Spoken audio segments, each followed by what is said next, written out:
Salut Herveline, salut tout le monde. Je suis trop contente de vous retrouver cette semaine avec la chère Herveline, cette femme qui est derrière le podcast incroyable, La Petite Voix. Alors, Herveline, on s'est connus par l'intermédiaire de, je crois que c'est ta meilleure amie, là, Virginie Mathieu, qui est une amie aussi à moi, que vous avez entendue en fait dans les premiers épisodes aussi sur la série YouTube. Et Herveline et moi, on a déjà eu l'occasion d'être ensemble dans des entrevues, mais chacune de l'autre côté Exactement. C'est du drôle. micro. Donc aujourd'hui, c'est comme un an après cette entrevue, on passe de l'autre côté, puis on te découvre, Herveline. Est-ce que tu veux nous dire quelle sorcière tu es? Mais alors, il faut que je te retourne la question. Déjà, bonjour Laurence et merci de m'inviter. Et il faut que je te pose la question, c'est quoi une sorcière pour toi? Et après, je pourrais te répondre. Pour moi, une sorcière, c'est une femme ou un homme d'ailleurs, hein, qui vient justement écouter sa petite voix, qui vient connecter à ce qui est plus grand que soi sans vraiment comprendre tous les contours, tu vois, de ce côté très rationnel, de la science explique tout, la science n'explique pas tout, tu vois. Donc, pour moi, c'est cette curiosité d'aller justement explorer cette magie qui est à l'intérieur de soi, en fait, cette part de déesse, de divin, tu vois, à l'intérieur de nous, sans l'associer à une religion, parce que pour moi, être sorcière, c'est être laïque, en fait. Donc, Oui, on oui. peut très bien être dans une religion et puis être sorcière quand même. Donc, pour moi, c'est ça, une sorcière. Alors, est-ce que tu en es une? Ah, alors, si être sorcière, si je résume ce que tu dis, si être sorcière, c'est être curieuse, mais alors, je suis une super grande sorcière, hein. Et si c'est être à l'écoute de sa petite voix, ou en tout cas essayer de l'être parce que quand même c'est chaud, hein, et c'est un travail de tous les jours. Et ben dans ce cas-là, oui. En fait, je te pose la question parce que avant qu'on se parle, quand même, j'ai regardé l'étymologie. Enfin, qu'est-ce que ça voulait dire être sorcière? Et je te lis les deux trucs que j'ai trouvés. Le premier, c'est celle à qui on attribue un pouvoir surnaturel qui serait dû à un pacte avec le diable. Donc non, Oh non. enfin, tu vois, ni pouvoir surnaturel, ni pacte avec le diable. Donc non. Et l'autre truc, j'ai trouvé une femme vieille et laide, bizarrement accoutrée. Je me suis dit, merde, non, je crois Non, pas mais être c'est une sorcière. Non, mais c'est Mais fou en fait, parce que tu vois, c'est toute l'image aussi qu'on retrouve dans les dessins animés, dans les films de cette exactement, vieille femme seule dans les bois. Et en fait, pour moi, c'est c'est la ça. sorcière du 21e siècle. Pour moi, ce n'est pas ça en fait. Ouais. En fait, tu sais, ce qui me vient aussi, quand tu me parles de ta définition à toi de la sorcière, c'est que je me dis, en fait, c'est juste être une femme dans toute sa puissance, mais aussi dans toute sa douceur. Je veux dire, l'intuition, qui n'est pas une qualité uniquement féminine, elle est quand même très reliée à notre yin, tu vois. Donc, du coup, est-ce que finalement, être une sorcière, c'est juste être une femme, pleinement femme? Et franchement, déjà, quand tu as fait ça, tu as fait le plus gros du taf, non? Mais ouais, c'est ça, parce que pour moi, on a plusieurs archétypes à l'intérieur de nous. Puis en même temps, tu vois, c'est ça que j'aime chez les Anglais, c'est que witch se traduit sorcière et sorcier, parce qu'en fait, c'est Ouais. aussi un homme, tu vois, dans Mais oui, retrouver sa puissance, mais retrouver oui. justement tous ces archétypes à l'intérieur de lui. Donc oui, oui, c'est vrai que c'est le plus gros du taf, on est bien d'accord. Tu vois. Une fois que tu as fait ça, tu es une super méga sorcière. Mais Et tout en ça même pour dire, Et en même temps, c'est un chemin, tu vois, parce que même à ouais, partir du moment où tu reconnais, ok, que bah, tu es une sorcière du 21e siècle, mais c'est pas, enfin, je veux dire, tu n'as pas de diplôme pour ça, tu vois ce que je veux dire? C'est ouais, comme ça, ouais, c'est une discipline, comme tu l'as très bien dit. Écouter sa petite voix, c'est essayer d'écouter sa petite voix tous les jours, quoi. ouais. Ouais. Enfin, bref, pour essayer de répondre à ta question, pourquoi est-ce que j'élude un peu et machin? Effectivement, je suis pas hyper à l'aise avec le terme de sorcière. Euh, Pourquoi je suis pas à l'aise avec le terme de sorcière? Parce que tu vois, il y a toute cette grande mode avec tous ces mots de féminin sacré et tout ça qui correspondent à des réalités, mais en fait, je me dis que parfois on peut évoquer les mêmes choses plus simplement. Et c'est d'ailleurs un truc que je m'efforce de faire dans la petite voix, Hmm. Bah, pour tu sais, c'est cette démystifier en fameuse fait. étiquette. Ouais, c'est ça, c'est que si tu mets des étiquettes de temps en temps, Exactement. moi qui suis anti-étiquette, je trouvais, tu vois, que sorcière, oh, c'était très large, tu vois. Mais oui, ça l'est d'ailleurs. Je l'entends dans ta compréhension. C'est juste que je trouve que le mot est devenu un peu galvaudé. Donc Hmm. voilà. Et alors, qui es-tu dans ces cas-là, ma chère Evelyne? Quelle femme tu es? Qu'est-ce que tu fais, toi, dans ce monde? Non mais alors là, il faut que je m'allonge sur le divan et on en a pour la nuit. Enfin, demande à ma psy, ça dure des heures et des heures cette question-là. Je sais. Euh, qui je suis? Eh bien, déjà, je suis une femme. C'est un bon début. J'ai 45 ans. J'ai 2 enfants qui sont des jumeaux, qui ont bientôt 9 ans. Je suis séparée et j'anime un podcast qui s'appelle La Petite Voix. Ça, c'est censé être un loisir depuis 4 ans, mais c'est un loisir qui a pris beaucoup de place. Et à côté de ça, quand même, je vis sur cette terre et donc j'ai un métier rémunérateur. Je travaille à mon compte dans le marketing, en fait. Et alors, est-ce que tu veux nous expliquer comment ce loisir de podcast est né? Alors là, pour le coup, tu vois, je te dis que je suis pas à l'aise avec le terme de sorcière, mais pour le coup, c'est presque une histoire de sorcellerie, la manière dont c'est né. Déjà, c'est né dans un contexte particulier, puisque j'ai eu une super belle crise de la quarantaine, puisque j'ai eu un cancer du sein pour mes 40 ans. Et en fait, pendant ce cancer, j'ai eu beaucoup de temps pour moi puisque j'avais arrêté quasiment de travailler. Et la jeune maman que j'étais, c'était rare que je prenne vraiment du temps pour moi. Donc, j'ai eu du temps pour moi et j'ai écouté à l'époque beaucoup de podcasts. On était en 2018, donc c'était encore un format un peu nouveau. Et en fait, j'adorais ça. Et je trouvais que c'était hyper inspirant, que j'adorais cette intimité à travers la voix. Et donc, ça, c'était un premier pan de ce qui m'occupait pendant les traitements. Et puis, un autre truc qui m'a beaucoup occupée pendant cette année de maladie, c'est que j'ai vu plein, alors pour le coup, à l'époque, même en rigolant moi-même, je disais des sorciers, j'ai vu beaucoup, beaucoup de thérapeutes alternatifs. Parce que les médecins, j'allais dire, ils sont très sympas. Non, d'ailleurs, pas toujours. Mais les médecins, ils sont bons dans le truc de tu as une tumeur et on va la tuer. Et ça, franchement, mais heureusement qu'ils sont là et jamais je remettrai en cause les traitements classiques que j'ai suivis comme une bonne élève. En revanche, les médecins, ils n'ont pas le temps, ils n'ont pas les compétences toujours et ils n'ont pas été formés à nous accompagner en tant qu'être humain. Donc, tu as la tumeur, mais la bonne femme autour, franchement, ils n'en font pas grand-chose. Et comme moi déjà à l'époque j'aimais les thérapies alternatives, là tu vois il y a eu un truc un peu open bar. Je me suis dit, s'il y a bien un moment de ma vie où je peux sans culpabilité aucune aller voir plein de thérapeutes alternatifs, c'est maintenant ou jamais. Et du coup, je me suis prise à ce jeu-là. Et tu sais comment c'est ces bonnes adresses que tu te donnes un peu sous le manteau comme ça. Surtout que moi je suis à la campagne, donc il y a vraiment cette culture-là de là, je connais un super rebouteux. Là, j'en connais une qui coupe le feu et tout ça. Donc, j'en ai vu plein. Et c'était ils m'ont vraiment aidé, pour le coup, humainement, dans l'appréhension de la maladie et comment accompagner les traitements, etc. Donner du sens. Ça, c'était mon histoire. J'avais envie de donner du sens, hein. On peut aussi ne pas du tout redonner, mais dans mon cas, c'était important. Et puis, il y a certains thérapeutes que j'ai vus plus régulièrement que d'autres. Je pense notamment à un astrologue que j'adore. Il n'y a même pas de mots, Jean-Pierre Neveu, et à une magnétiseuse qui est géniale aussi, Eliane Puvillan. Et ces deux personnes-là, je les voyais souvent.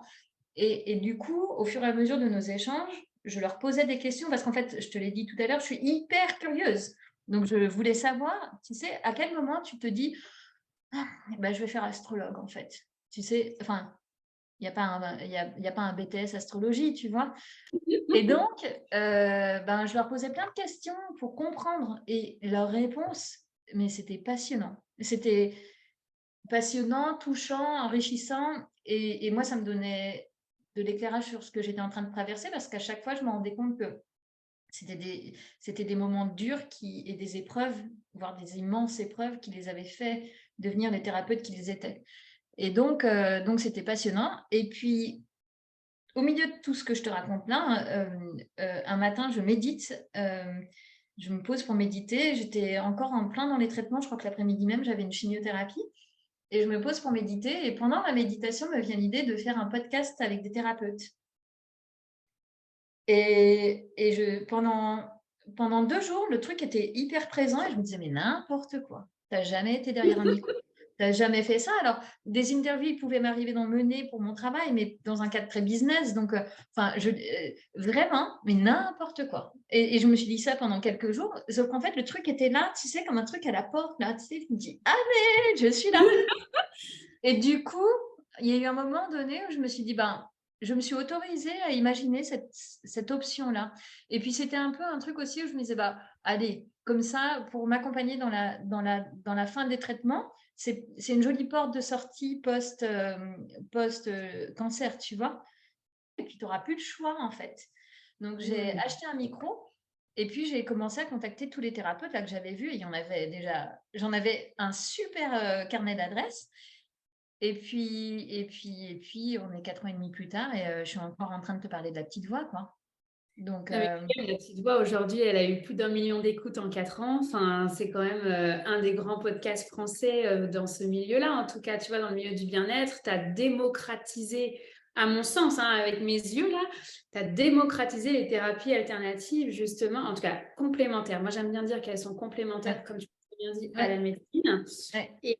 Et avec ce sens, tu vois, cette éthique de les valoriser, mais en même temps, bah, c'est pas n'importe qui non plus derrière ces thérapeutes-là, tu vois.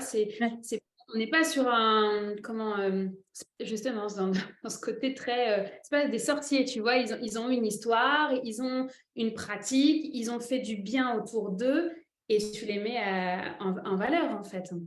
Ouais, vraiment, mon idée, c'était de me dire, je voulais démystifier ces thérapies complémentaires ou alternatives, et notamment tout ce qui était un peu ésotérique.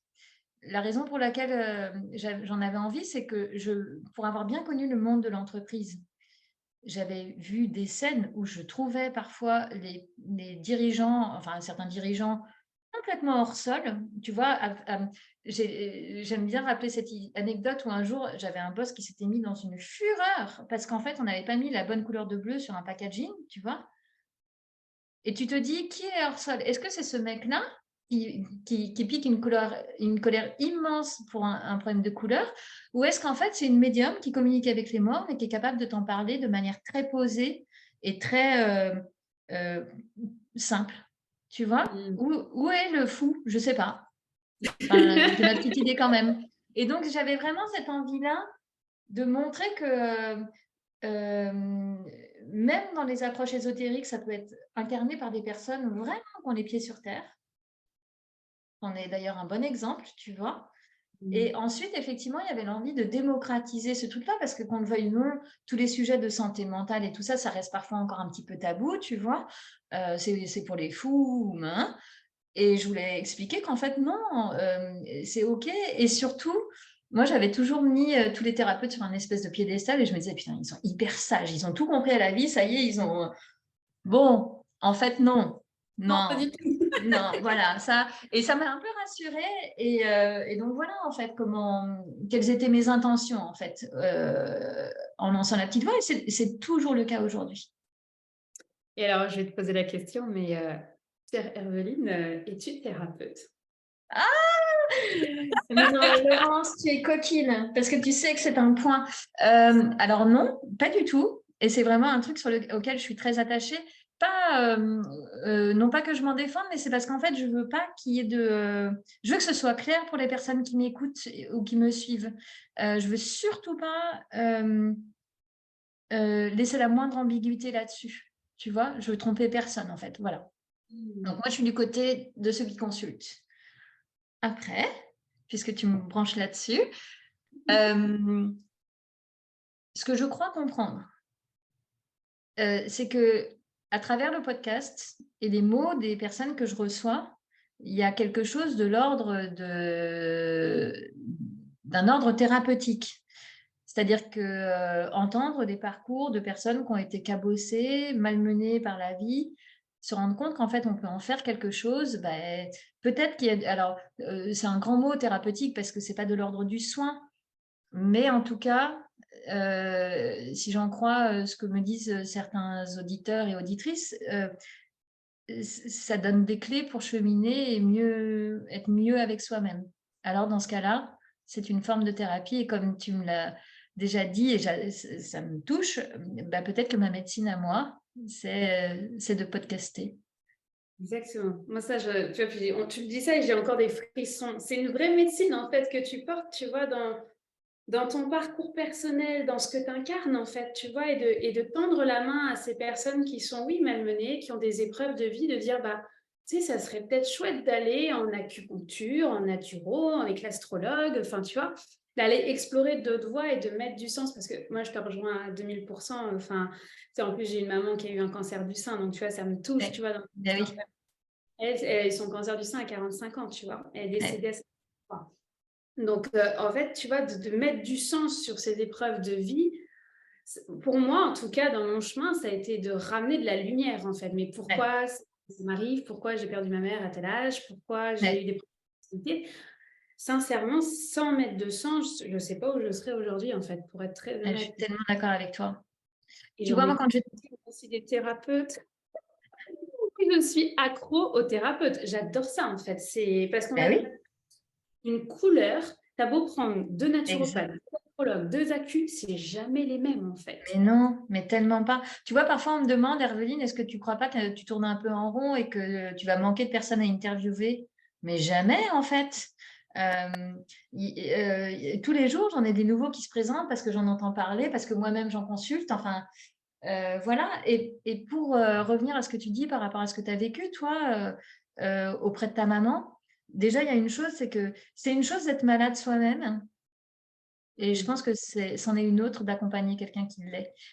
Dans la mesure où quand toi, tu es malade, ben en fait, tu es aux commandes, quoi. Tu es au volant et c'est OK, en fait.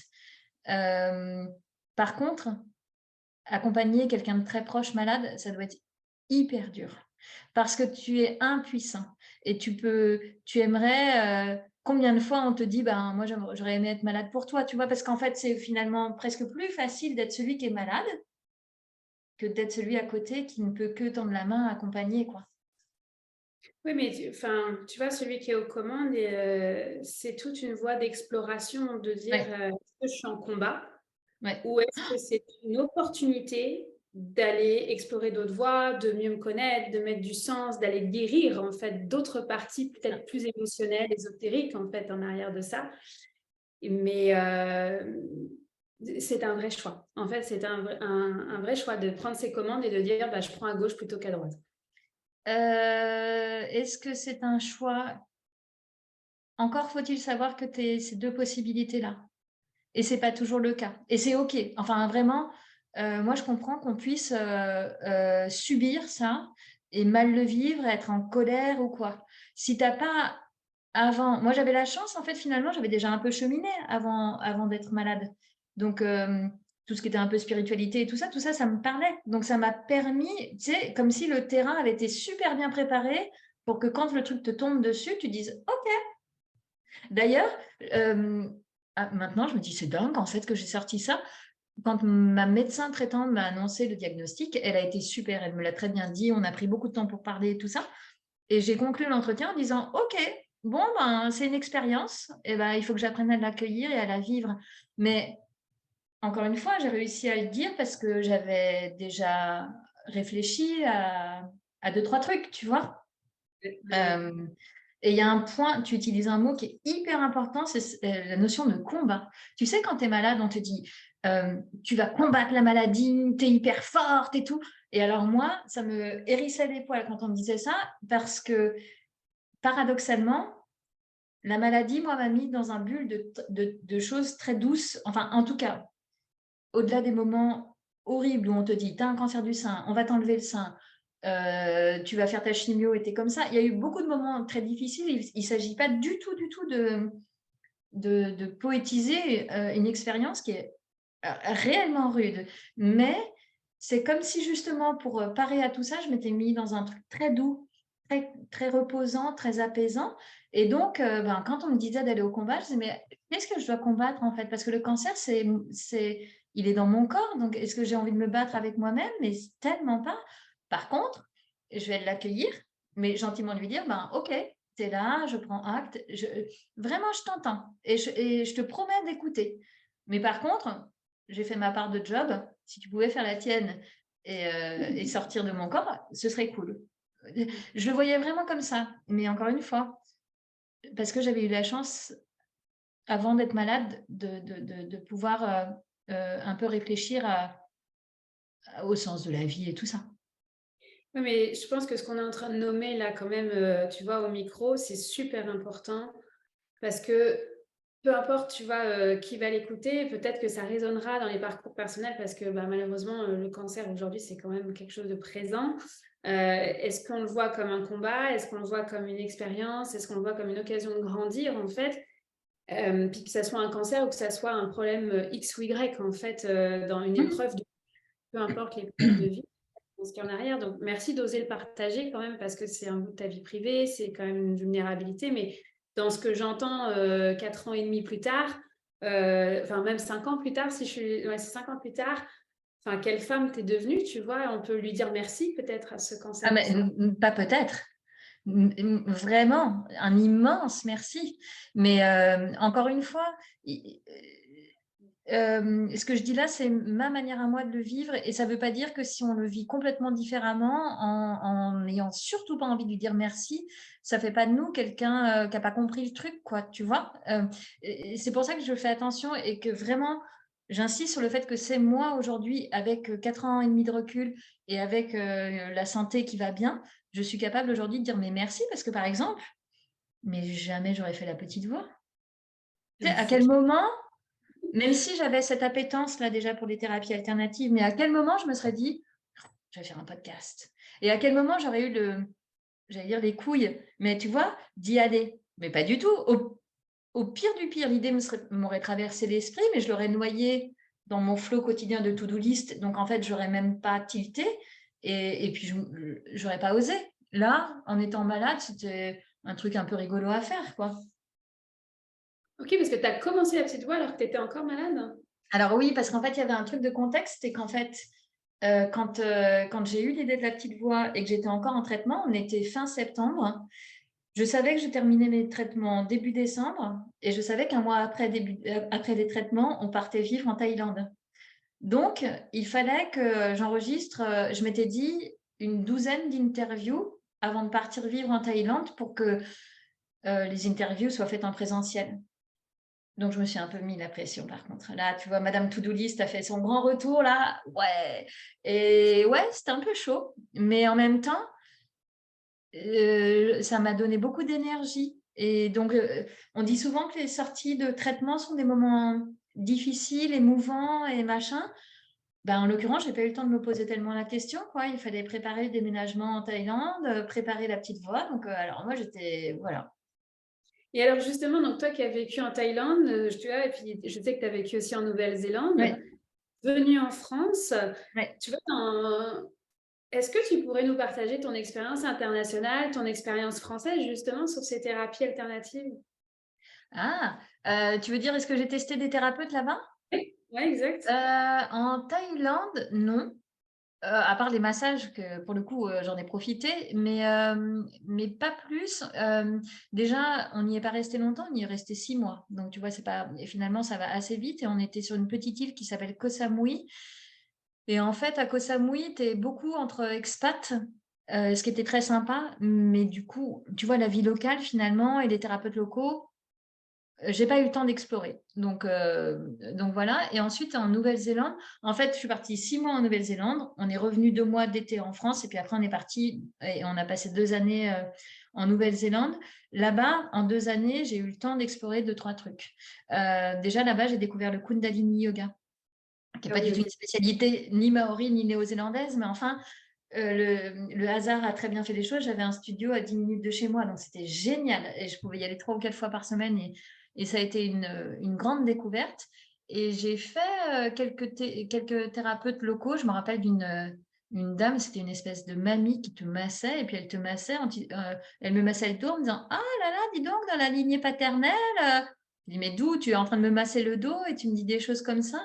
Et avec elle, c'était assez incroyable. Et par contre, mon regret, c'est de n'avoir pas fait de thérapie maori, ou en tout cas, tu vois, des trucs un peu plus locaux et ancestraux. Voilà. Et j'ai fait là-bas, j'ai découvert t'en fais, toi d'ailleurs, des cérémonies de cacao et tout ça. J'ai fait des soirées, des festivals, des trucs hyper drôles, bien barrés. Euh, C'était drôle. Et en même temps, la France a aussi beaucoup à offrir. Il y a toute moi, je la surnomme la France underground, en fait, tu vois, où de fil en aiguille, sous le manteau, ah bah oui, il y a un tel qui fait ça, l'autre qui fait ça, etc. Et de se rendre compte quand même que bah, en France aussi, on a beaucoup à offrir justement sur ces activités barrées, entre guillemets, quoi. Mais tellement. Mais alors déjà, tu vois, donc moi je suis rentrée il y a 1 an et demi. Je suis hyper contente d'être revenue en France. Enfin, j'aimais beaucoup ma vie là-bas. Mais tu vois, je suis pas une vraie expat en fait. Je pense que vraiment, moi j'ai besoin d'être là où sont mes racines ou presque. Je suis pas dans ma région d'origine, mais tu vois, j'ai besoin d'être dans mon pays. Donc j'étais très heureuse là-bas, mais je suis plus chez moi et plus alignée ici. Ça a plus de sens aussi avec mon activité de la petite voix. Et effectivement, en France, mais je pense qu'il y a quand même une culture de ça qui est pas tout à fait dite. Mais enfin, le nombre de bonnes adresses qu'on te donne sous le manteau, il y en a plein, quoi.